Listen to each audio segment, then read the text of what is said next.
Residents in southern Alberta are picking up the pieces following the catastrophic flood that hammered the area over the last few days. Last hour, City's Francis D'Souza showed us the raging Elbow River in downtown Calgary. He joins us now live from Calgary, showing us the path the water took. Good morning, Francis.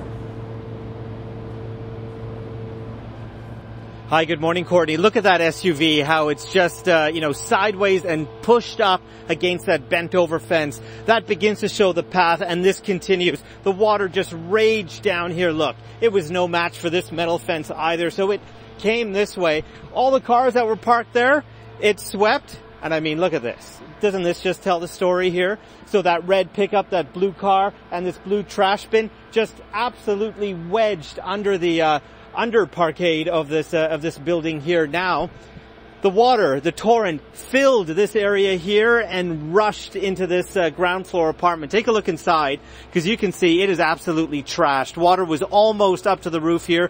That's the fridge lying on its side there, that big long black rectangular thing. The bed is all over the place. This apartment is going to have to be completely gutted. And what I want to show you now is back in the parking lot here, there is still debris from the riverbed that actually came here.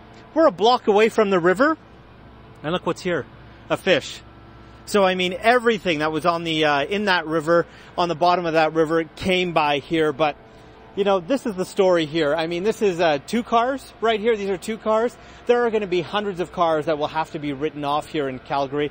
Who knows, maybe even thousands across the province.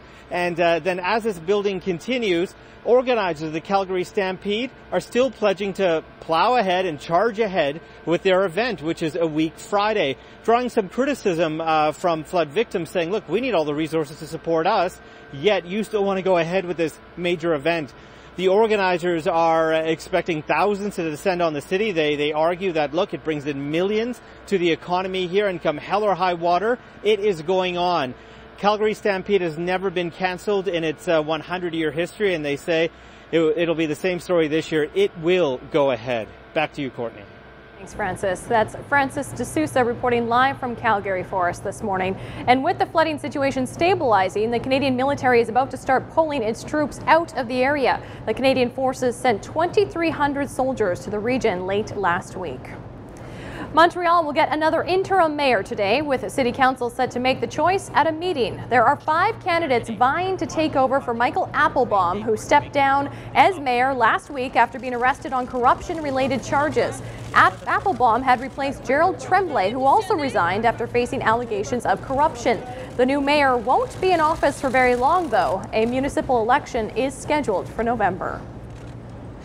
For the second time in 4 years, Winnipeg's Jonathan Toews is a Stanley Cup champion. Toews had a goal and an assist last night as the Chicago Blackhawks edged the Boston Bruins 3-2. The Blackhawks scored 2 goals in the final 1 minute and 16 seconds of the third period to steal the victory from the Bruins and take the series in 6 games. The Blackhawks last won the Cup in 2010. Chicago has now won 5 Stanley Cups in franchise history. And we'll have more news coming up before 9 o'clock. Right now we'll check in with Jenna.